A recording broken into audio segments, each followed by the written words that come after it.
Hello everyone.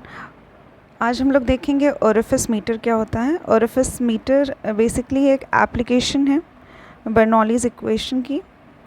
Application of बर्नौलीज़ equation, जैसे कि हमने लास्ट वीडियो लेक्चर में देखा था वेंचुरी मीटर, उसी तरह से ओरिफिस मीटर भी होता है। दोनों का काम भी एक ही होता है। It is a device used for measuring the rate of flow of fluid through the pipe. तो यहाँ पे भी हमें क्यू मेजर करना है, जैसे कि हम लोग वेंचुरी मीटर में कर रहे थे, बट इसका जो कॉस्ट होता है वो लेसर होता है देन वेंचुरी मीटर।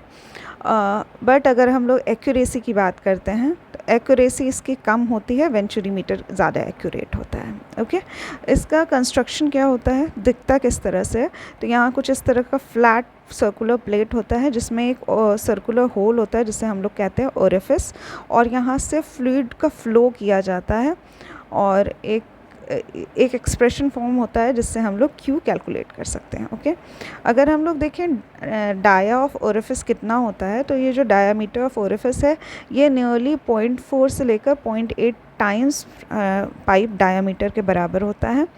जैसे कि अगर पाइप का डायामीटर है 100 सेंटीमीटर, ओके, 1 मीटर की पाइप है हमारी, तो इसका नियरली 40 से लेकर 80 सेंटीमीटर तक का ओरिफिस का डायामीटर हो सकता है।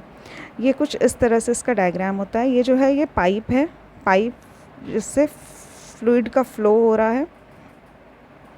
ओके, ये डायरेक्शन ऑफ फ्लो है, इस तरह से डायरेक्शन ऑफ फ्लो है। यहाँ का जो पाइप का एरिया है वो है A1 पाइप का एरिया है, और ये इस तरह से ओरिफिस मीटर लगा हुआ है। तो अगर हम लोग फ्रंट व्यू देखें तो यहाँ पे ये इस तरह से ये जो फॉर्म हो रहा है ये हमारा ओरिफिस मीटर है। ओरिफिस मीटर का फ्रंट व्यू है, थोड़ी स्पेलिंग मिस्टेक है, यहाँ पे सही लिखा हुआ है। ओके, तो ये ओरिफिस मीटर का हमारा फ्रंट व्यू हो जाएगा, ये पाइप फ्लो हो जाएगा। यहाँ पे हमने ओरिफिस मीटर की जो डिस्टेंस होती है ये हम लोग कैसे निकालते हैं ये हम लोग देखते हैं। तो ये आपका एक डिफरेंशियल मैनोमीटर लगा हुआ है। ओरिफिस मीटर का जो डिस्टेंस है एक लिम्ब से, मैनोमीटर के एक लिम्ब से, वो है P, और दूसरे लिम्ब से जो डिस्टेंस है वो है Q। तो P जो होता है वो नियरली कुछ इस तरह से होता है कि वो 2 से 1.5 times diameter of this pipe के बराबर होता है। ये पाइप का डायामीटर है D1, और जो Q डिस्टेंस होता है वो नियरली 0.5 टाइम्स D1 के बराबर होता है। मतलब ये डिस्टेंस ज़्यादा होती है in comparison to this distance, अगर आप लोग देख पा रहे हैं तो। ओके, ये वाली जो डिस्टेंस है ये ज़्यादा होगी, ये वाली डिस्टेंस थोड़ी कम होगी। तो इस तरह से हम लोग एक डिफरेंशियल मैनोमीटर अप्लाई करते हैं, और इसका जो फर्स्ट लिम्ब होता है, जो सेक्शन होता है, वो उसको हम लोग 1 लिखते हैं, और जो सेक्शन सेकंड होता है, जो लिम्ब इसका जहाँ पे एंड हो रहा होता है, वो हमारा सेक्शन नंबर 2 होता है। और इसके बीच में हम लोगों को कैलकुलेट करना है हमारा Q, ओके, यानी rate of flow of discharge. Now this particular section पे जहाँ पे ओरिफिस मीटर से पाइप का फ्लो हो रहा है, इस पर्टिकुलर सेक्शन को अगर हम लोग जूम इन करके देखें तो यहाँ पे हम लोग देख सकते हैं यहाँ पे डायरेक्शन ऑफ फ्लो कुछ इस तरह का था। नाउ बिकॉज ओरिफिस मीटर लग गया है तो इसका डायरेक्शन ऑफ फ्लो कुछ यहाँ पे इस तरह का हो जाएगा। इसको जूम इन करके देखते हैं तो इस तरह का कुछ स्ट्रक्चर फॉर्म होगा। तो ये हमारा डायरेक्शन ऑफ फ्लो हो गया। ओके, और एरिया ऑफ ओरिफिस मीटर कुछ इतना है। तो ये जो डिस्टेंस है इसके बीच में हमारा फ्लो हो रहा है, इसके आगे जाके जो फ्लूइड है वो 2 स्ट्रीमलाइन की जो मिनिमम डिस्टेंस फॉर्म हो रही है, और उसका जो एरिया है वो एरिया ऑफ वेना कॉन्ट्रैक्टा कहलाएगा। ओके, तो this is the area form between minimum area between 2 streamlines, वो हमारी कहलाती है एरिया ऑफ वेना कॉन्ट्रैक्टा। इसकी हमें ज़रूरत नहीं होती है। बेसिकली हमें एरिया ऑफ ओरिफिस मीटर पता हो और हमें एरिया ऑफ पाइप पता हो तो हम लोग Q की वैल्यू कैलकुलेट कर सकते हैं। बट क्योंकि हमें अगर आपका थियोरेटिकल एग्ज़ाम है तो आप उसमें जब डायग्राम बनाएंगे तो आप ये ज़रूर से लिखेंगे एरिया ऑफ वेना कॉन्ट्रैक्टा क्या होता है, और आपको ये पता भी होना चाहिए। इस तरह की कुछ घुमावदार रोटेटिंग फ्लो जो होता है वो फॉर्म होता है जिसे हम लोग कहते हैं एडीज़।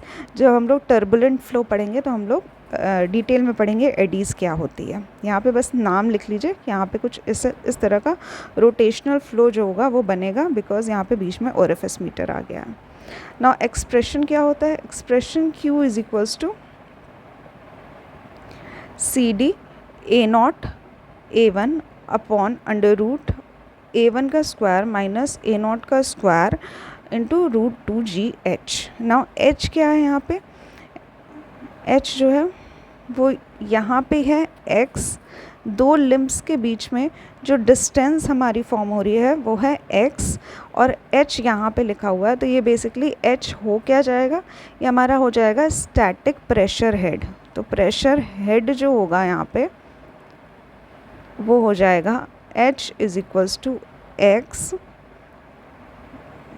यहाँ पे जो फ्लूइड है वो है हमारा, जो भी मैनोमेट्रिक फ्लूइड है वो हो जाएगा हमारा, मान लीजिए मरकरी हमने लिया है तो मरकरी का स्पेसिफिक ग्रेविटी अपॉन जो भी फ्लूइड हमारा फ्लो कर रहा है पाइप में उसकी स्पेसिफिक ग्रेविटी, मान लीजिए S0 माइनस 1, ये हो जाएगा हमारा वैल्यू ऑफ H जो कि प्रेशर हेड है हमारा, और ये X जो होगा वो हमें डिफरेंशियल मैनोमीटर से हम लोग कैलकुलेट कर सकते हैं।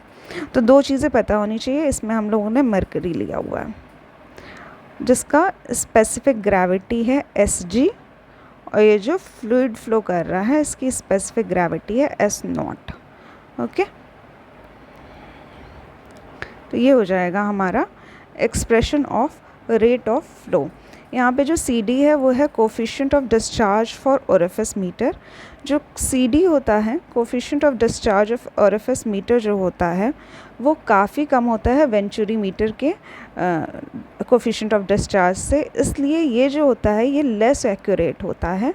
इसकी जो वैल्यू होती है CD की वो नियरली होती है 0.45 से लेकर 0.65 भी कहीं कहीं होती है, तो इतना ही इसकी CD की वैल्यू होती है, और इसकी जो CD की वैल्यू होती है वो नियरली होती है 0.8 से लेकर 0.95 तक। ठीक है, तो इस तरह से हम लोग निकाल सकते हैं, और दैट इज़ वाई ये लेस एक्यूरेट होता है और ये ज़्यादा एक्यूरेट होता है। नेक्स्ट वीडियो लेक्चर में हम लोग पढ़ेंगे पिटॉट ट्यूब के बारे में, जो कि अनदर एप्लीकेशन है हमारा बर्नौलीज़ इक्वेशन का। आई होप आपको ओरिफिस मीटर समझ में आया होगा। Thank you for watching the lecture.